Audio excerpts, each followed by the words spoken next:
இயேசு கிறிஸ்துவனுடைய நாமத்தினால என்னுடைய அன்பின் வாழ்த்துக்கள். ஆண்டவர் ரொம்பவே அற்புதமா இருக்கிற ரொம்பவே நல்ல ஒரு டாபிக்கை பத்தி நான் எடுத்துட்டு வந்திருக்கிறேன். ஆண்டவர் உங்ககிட்ட பேச விரும்புறாரு இந்த காலை வேளையில. அப்படி எந்த மாதிரியான டாபிக் பிரதர் நீங்க என்ன பத்தி பேச போறீங்க?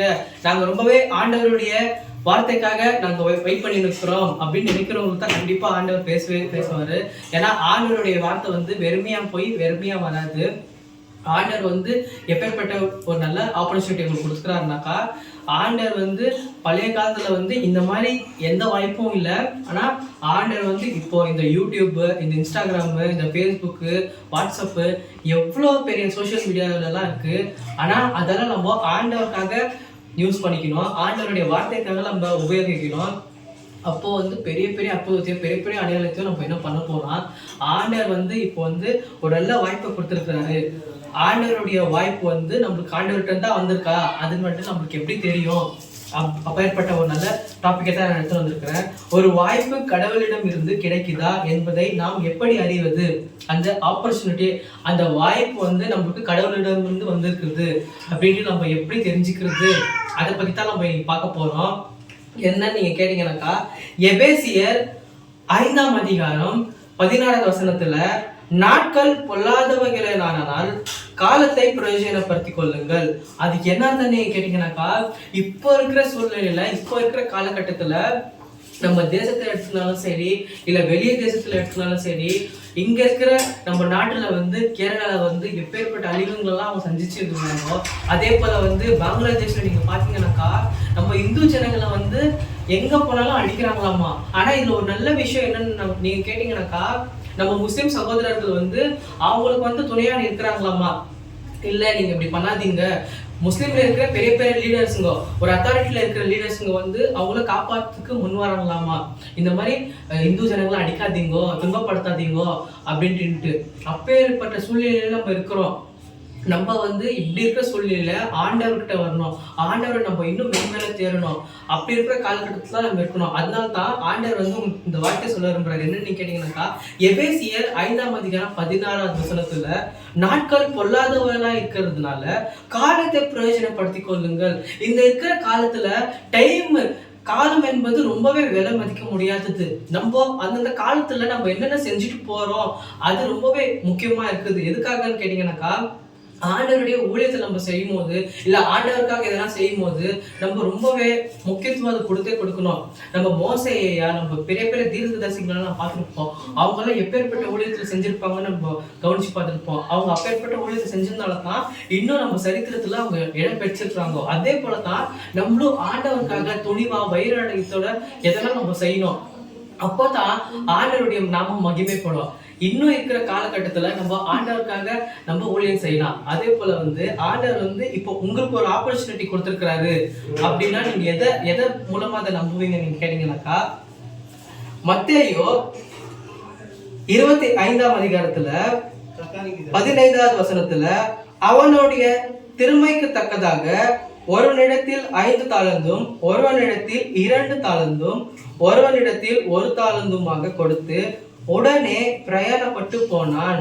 5 தாலந்தை வாங்கினவன் போய் அவர்களை கொண்டு வியாபாரம் பண்ணி வேறு 5 தாலத்தை சம்பாதித்தான். அப்படியே 2 தாலந்தை வாங்கினவனும் வேறு 2 தாலந்தை சம்பாதித்தான். ஒரு தாலந்தை வாங்கினவனோ போய் நிலத்திலே தோண்டி தன் எஜமானுடைய பணத்தை புதைத்து வைத்தான். வெகு காலமான பின்பு அந்த ஊழியக்காரனுடைய எஜமானன் திரும்பி அவரிடத்தில் எனக்கு கணக்கு கேட்டார். அப்பொழுது 5 தாலந்தை வாங்கினவர் வேறு 5 தாலந்தை கொண்டு ஆண்டவனே, 5 தாலந்தை என்னிடத்தில் ஒப்புவித்தீரே, அவைகளை கொண்டு இதோ வேறு 5 தாலந்தை நான் சம்பாதித்தேன் அப்படின்னு சொன்னாராமா. நீங்க இந்த வார்த்தையின்படி நீங்க பாத்தீங்கன்னாக்கா, இப்ப கூட இந்த காலகட்டத்துல கூட ஆண்டவர் யாருக்குமே இல்லாத பாக்கியத்தை, யாருக்குமே இல்லாத கிருபையை உங்களுக்கு கொடுத்திருப்பாரு. உங்களுக்கு ஒரு ஆப்பர்ச்சுனிட்டியை உங்களுக்கு கொடுத்திருப்பாரு. அதை நீங்க உபயோகிக்கணும் தான் நான் சொல்ல வரேன். ஆண்டவர் உங்களுக்கு ஒரு திறமையை, உங்களுக்கு ஒரு தாளந்தை கொடுத்தாரா, அதை ஆண்டவருக்காகவோ இல்ல வேற எதனா ஒரு நல்ல விஷயத்துக்காகவோ நீங்க உபயோகிக்கும் போது மென்மேலும் அதை வளரும். நீங்க உங்களுடைய தாளந்தை, உங்களுடைய திறமையை, உங்களுடைய பொக்கிஷத்தை, உங்களுக்கு என்னென்ன இருக்கோ அதை நீங்க வேற நிறைய இது பண்ணாக்கா அது நிறைய பேருக்கு வந்து பிரயோஜனமா இருக்கும் தான் நான் சொல்ல வரேன். ஆண்டவருடைய வார்த்தையின் மூலமா நம்ம 5 தாளந்து இருக்கிறவங்க வந்து எப்படி நீங்க பாத்தீங்கன்னாக்கா அதான் இன்னும் 5 தாளந்து வந்து சம்பாதித்தாங்களாமா. அப்போ நீங்க கவனிக்கணும், ஒரு தாளந்து இருக்கிறவர் மட்டும் போயிட்டு மண்ணில பொறுத்து வச்சாராமா. அது யாருக்கும் யூஸ் ஆகும், யாருக்குமே யூஸ் ஆகாம தான் போயிடுச்சு. அது யூஸ் ஆகாம போனதுனால தான் ஆண்டவர் வந்து நம்மளுக்கு வந்து பெரிய பெரிய ஆப்பர்ச்சுனிட்டி கொடுத்துருக்கிறோம். நம்ம என்ன நினைக்கிறோம்னாக்கா, நம்ம பயந்துக்கிட்டு நம்மளுடைய சோர்வின் நிமித்தம், நம்மளுடைய யோசனை நிமித்தம், நம்மளுடைய பலவீனத்தின் நிமித்தம் வந்து நம்ம யோசிக்கிறோம், ஐயோ நம்ம வந்து இப்போ புதுசாக பிஸ்னஸ் ஸ்டார்ட் பண்ண போகிறோம், நம்ம வந்து புதிய வேலைக்கு போக போகிறோம், நம்ம வந்து இப்போ எனக்கு ஒரு திருமண காரியம் நடந்துட்டு கொண்டு இருக்கு, நான் வந்து ரொம்பவே எனக்கு இப்போ காசு என்ன பண்ணுறது, பிஸ்னஸ்க்கு இன்வெஸ்ட்க்கு என்ன பண்ணுறது, ஊழியத்துக்கு என்ன பண்றது, என்னுடைய உடம்புல வந்து இவ்வளோ வியாதி இருக்கு, இவ்வளோ ஆரோக்கியமின்மையா நான் இருக்கிறேன், நான் என்ன பண்றதுன்னு எனக்கு தெரியல. ஆண்டவர் வந்து உங்களுக்கு ஒரு ஆப்பர்ச்சுனிட்டி, உங்களுக்கு ஒரு வாய்ப்பு கொடுத்தாருனாக்கா நீங்க வந்து அதை எப்படி உபயோகிக்கணுமோ ஆண்டவர் வந்து உங்களுக்கு அது உங்களுக்கு சொல்லிக் கொடுக்குவாரு. இப்படித்தான் நீ செய்யணும், இப்படித்தான் நீ இப்படி பண்ணணும்.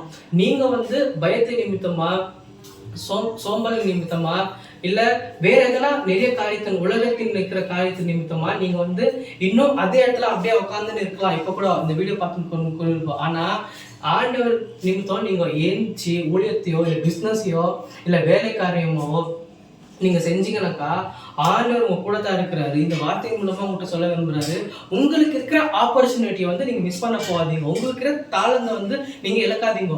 உங்களுக்கு இருக்கிற தாளந்தை நீங்க எழுந்துட்டீங்கன்னாக்கா அது வேறவருக்கு கொடுக்கப்படும். நான் வந்து ஊழியத்துக்கு வரதுக்கு முன்னாடி நிறைய நிறைய சவால்களையும் நிறைய சூழ்நிலையோ நான் கடந்து வந்திருக்கிறேன். நான் வந்து எனக்கு அழைப்பு இருக்கிறதுன்ட்டு நான் எப்படி எனக்கு தெரிஞ்சிச்சுன்னா, ஆண்டவருக்காக நான் ஊழியத்தை தொடங்கலாம் அப்படின்னு நான் வரும்போது எனக்கு நிறைய ஆப்பர்ச்சுனிட்டிஸ் எனக்கு வந்திருக்கு. நான் சீரியஸாகவே என்னுடைய சாட்சியவே நான் உங்களுக்கு சொல்ல விரும்புகிறேன்.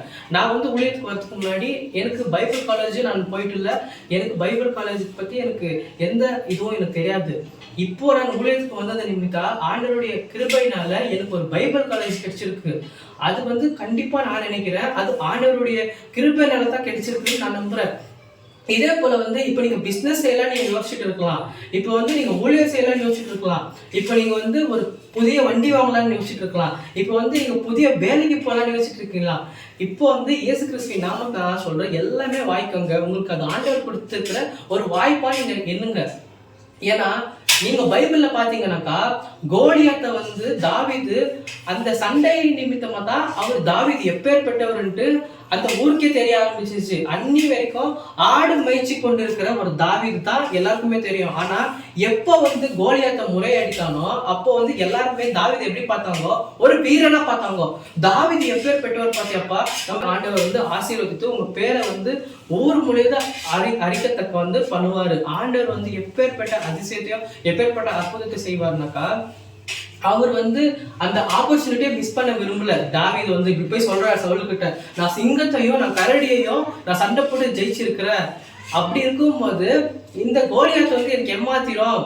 நீங்க அந்த கதையை படிச்சு பார்க்கும்போது அவங்க வந்து பெரிய பெரிய வாளையும் பெரிய பெரிய ஈட்டியும் கொண்டு வந்தாங்க. ஆனா தாவீது வந்து ஒரு கூழாங்கலை நிமித்தமா அவரை கீழே தள்ளி இருக்கிறாரு. அப்படி இருக்கும்போது நீங்க யோசிக்கலாம், ஐயோ நான் ரொம்ப சின்ன பையன், ஐயோ எனக்கு வந்து இப்படிப்பட்ட ஒரு தாளந்து இருக்குமான்னு கூட எனக்கு தெரியல, ஊழியத்துக்கு வரதெல்லாம் பெரிய விஷயம், பிஸ்னஸ் பண்ணுறதெல்லாம் பெரிய விஷயம், பிஸ்னஸ்க்கெல்லாம் நிறைய இன்வெஸ்ட்மெண்ட் வேணும், அதே போல வந்து நான் வந்து ஒரு வேலைக்கு போறேன், அங்க வந்து இன்டர்வியூலாம் நிறைய கேள்விங்கெல்லாம் கேட்குறாங்க, எனக்கு இங்கிலீஷ் வராது, இங்கிலீஷ் எனக்கு பேச கூட தெரியாது, அங்க அவங்க கேள்வி கேட்கும் போது எனக்கு புரியாது அப்படின்னு நீங்க யோசிக்கிறீங்க.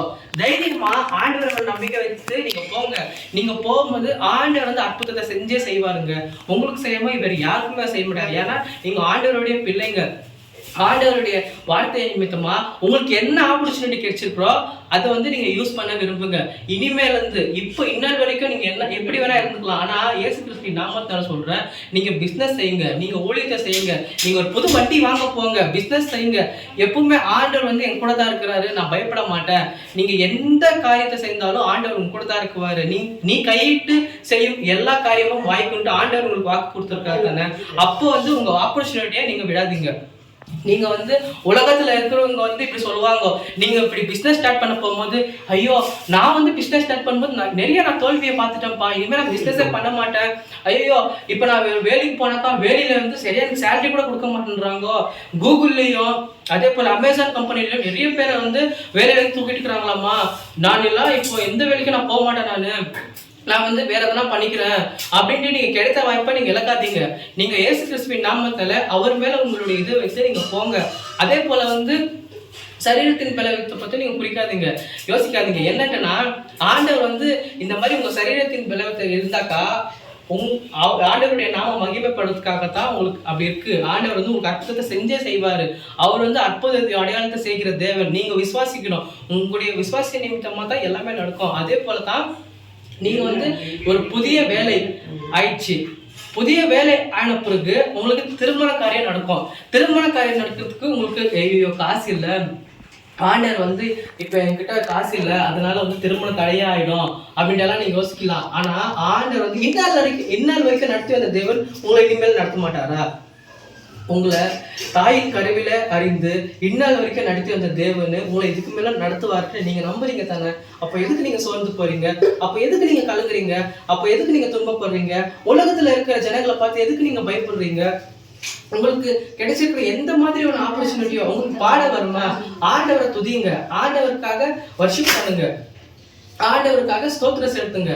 இப்பேற்பட்ட தாளங்களெல்லாம் வைத்துக் கொண்டு நீங்க எதுக்காக அப்படியே இருக்கிறீங்கன்னு தான் நான் சொல்ல விரும்புறேன். ஆண்டவருக்காக ஊழியம் செய்யுங்க. ஆண்டவருக்காக உங்களால் என்ன செய்ய முடியுமோ அதை நீங்க செய்யுங்க. அதே போல அடுத்த வசனம் என்ன நீங்க கேட்டீங்கன்னாக்கா, வெளிப்படுத்தின விசேஷம் 3ஆம் அதிகாரம் 8வது வசனத்துல, உன் கிரியைகளை எல்லாம் அறிந்திருக்கிறேன், உனக்கு கொஞ்சம் பலன் இருந்தும் நீ என் நாமத்தை மறதலியாமல் என் வசனத்தை கொண்டபடியினாலே இதோ திறந்த வாசலே உனக்கு முன்பாக வைத்திருக்கிறேன், அதை ஒருவனும் பூட்ட மாட்டான். நான் சொன்னது போலதான் உனக்கு வந்து கொஞ்சம் பலன் இருந்தும் நீ என் நாமத்தை மறதலியாமல் இருக்கிறதுனால, நான் வந்து வசனத்தை கொண்டிருக்கிறதுனால திறந்த வாசலை, அதாவது ஓப்பன் டோர் உங்களுக்கு முன்பாக வந்து நீங்க நினைக்கலாம் என்னன்னாக்கா, நான் போற இடம்லாம் எனக்கு தோல்வி தான், நான் சந்திக்கிறவங்களாம் தான் எனக்கு துரோகம் செய்யறாங்கோ, நான் சந்திக்கிறவங்க எல்லாருமே என்னை பத்தி இப்படி திட்டிக்குன்னு உனக்கு எதுவுமே வராதுப்பா, நீ இப்படித்தான் வந்து நீ வந்து இன்னும் படிக்கணும், இன்னும் நீ நிறைய விஷயத்த கத்துக்கணும், ஊழியமெல்லாம் செய்யறது ஈஸி இல்லப்பா, பிசினஸ் எல்லாம் செய்யறது ஈஸி இல்லப்பா, அதே போல வேலைக்கு போறதெல்லாம் ஒன்றும் ஈஸி இல்லப்பா, அதே போல வந்து ஒரு வண்டி வாங்க போகும்போது கூட இப்ப இருக்கிற ஜனங்க வந்து இப்படி சொல்லுவாங்க, இல்ல வண்டியெல்லாம் கேர்ஃபுல்லாக ஓட்டணும், ஜனங்களுக்கு நிறைய பேர் வண்டி கூட ஓட்ட வரதில்லன்ட்டு உலகத்தில் இருக்கிறவங்க வந்து நிறைய பேர் உங்களுக்கு சொல்லிக்கலாம். ஆனால் ஆண்டவர் வந்து உங்களுக்கு என்ன சொல்றாருங்கனாக்கா, உங்களுடைய கிரியைகள் எல்லாம் ஆண்டவர் அறிந்திருக்கிறாரம்மா. நீங்க சாப்பிட்றது, நீங்க தூங்குறது, நீங்க நடக்கிறது, நீங்க வந்து வேலைக்கு போறது, நீங்க பிசினஸ் பண்றது, நீங்க ஊழியத்தை பண்றது, இப்ப நீங்க திருமணம் செய்துக்க போறீங்க, அதையும் ஆண்டவர் அறிந்திருக்கிறாரம்மா. அப்படி இருக்கும்போது வந்து ஆண்டவருக்கு வந்து நீங்க என்ன செய்றீங்க எதுவுமே தெரியாம இருக்குன்னு நீங்க நினைச்சிட்டு இருக்கீங்க. ஆனா ஆண்டவர் வந்து உங்களுடைய இருதயத்தை ஆராய்ந்து அறிகிறவர்ன்ட்டு நீங்க தெரிஞ்சுக்கங்க. உங்களுக்கு இருக்கிற வாய்ப்பை மட்டும் நீங்க நழுவ விட்டுறாதீங்க. இல்ல இது எனக்கான வாய்ப்பு இல்லையப்பா, நான் இப்படிப்பட்டவன் இல்லையே, அப்போ ஆண்டவர் எனக்கு எப்படி இந்த மாதிரி ஒரு வாய்ப்பு வந்து தரலாம் அப்படின்ட்டுலாம் நீங்க யோசிக்கிறது எனக்கு கிளீனாவே எனக்கு தெரியுது. ஐயோ என்ன பிரதர் நீங்க எப்படி சொல்றீங்க, என் சர்ச்சில் வந்து என்னை வந்து இந்த மாதிரி இவன் ரொம்ப சண்டை போடுறான், இவன் ரொம்ப திட்டுறான், இவன் சர்ச்சுக்கு சரியா வரமாட்டேன்றான், இப்படிலாம் நிறைய பேர் சொல்றாங்க, நீங்க தான் இப்படி சொல்லி இருக்கிறீங்க, ஆண்டவர் வந்து எனக்கு இப்பேற்பட்ட ஆப்பர்ச்சுனிட்டி தருவாரு, இப்பேற்பட்ட வாய்ப்பாலாம் எனக்கு தருவாரு அப்படின்ட்டுலாம் நீங்க யோசிச்சுட்டு இருக்கீங்க. ஆனா ஆண்டவர் வந்து உங்களுக்கு கொடுத்தாக்கா வாய்ப்பு எப்படி இருக்கும்னாக்கா, நீங்க நினைப்பதற்கும் மேலும் நீங்க ஜெபிப்பதற்கும் மேலும் ஒரு வாய்ப்போ ஒரு ஆசீர்வாதத்தை தருவாரு. இப்ப நீங்க விசுவாசிங்க, வார்த்தையின்படி ஜெபிக்க ஆரம்பிங்க, இயேசு கிறிஸ்துவின் நாமத்தினால நீங்க செய்கிற எல்லா காரியமும் வாய்ப்பும். நீங்க வந்து ஒரு நல்ல பிஸ்னஸ் செய்யறதுக்கு முன்னாடியும் சரி, இல்லை ஊழியத்தை செய்யறதுக்கு முன்னாடியும் சரி, இல்லை வேலைக்கு போகிறதுக்கு முன்னாடியும் சரி, ஆண்டவர் வந்து உங்க கூட தான் இருக்கிறாரு. உங்க பலவீன சமயத்துல கூட ஆண்டவர் உங்க கூட தான் இருக்கிறாரு. ஆண்டவர் நேற்றும் இன்றும் என்றைக்கும் மாறாத ஒரு தெய்வம். நீங்க ஆண்டவருக்குள்ள சந்தோஷமா மனமகிழ்ச்சியோட இருங்க. God bless you.